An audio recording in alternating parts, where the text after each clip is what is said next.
大家好，我是夕阳小新。官方的第4篇日志，区域分区和地标建筑出来了，真的有新东西，看看我猜中了多少。老规矩，我们的逐帧分析稍后奉上，请保持关注哦。Every decision you make weaves a thread into the fabric of your city. But don't for a second imagine a smooth, seamless surface. Cities don't work like that. Instead, it's an urban patchwork marked by the realities of life and living. You'll create and stitch it together with zoning.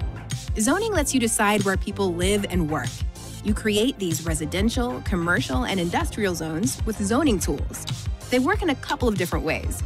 Click and drag over cells on the map to zone large rectangular areas. Zone all adjacent cells with one click. Or get granular, zoning a neighborhood cell by cell.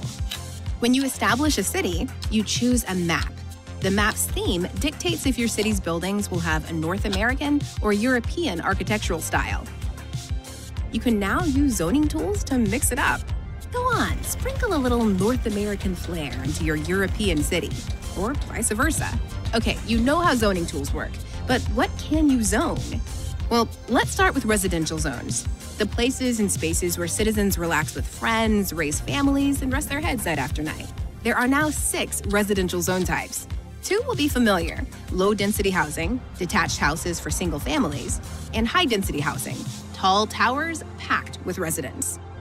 New zoning types include medium-density row housing and medium-density apartment buildings. There's low-rent housing now, too. Huge apartment buildings with tiny apartments. Finally, there's mixed housing. Here, residents live in apartments above ground-floor shops. Mixed housing adds next-level realism because homes and shops rub elbows like most real-world city centers. Ready to talk business? You'll create dedicated commercial zones where companies sell the locally produced and imported goods people need and want. Your commercial zones are also where citizens and tourists eat out, catch the latest blockbuster, and dance until dawn.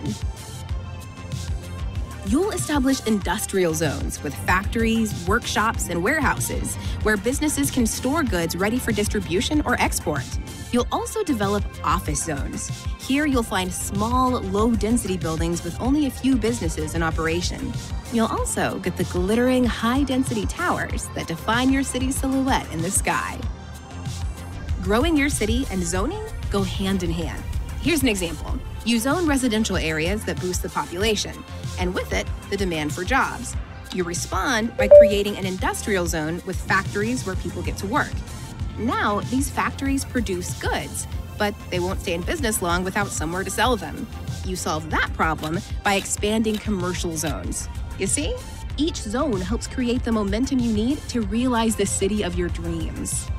And it wouldn't be the city of your dreams without signature buildings. These are unique residential, commercial, industrial, and office buildings that you unlock as your city expands. They're free to build, and you can plop them anywhere. Plop. It's Cities Skylines lingo. Go on, say it. Plop. What's so special about signature buildings?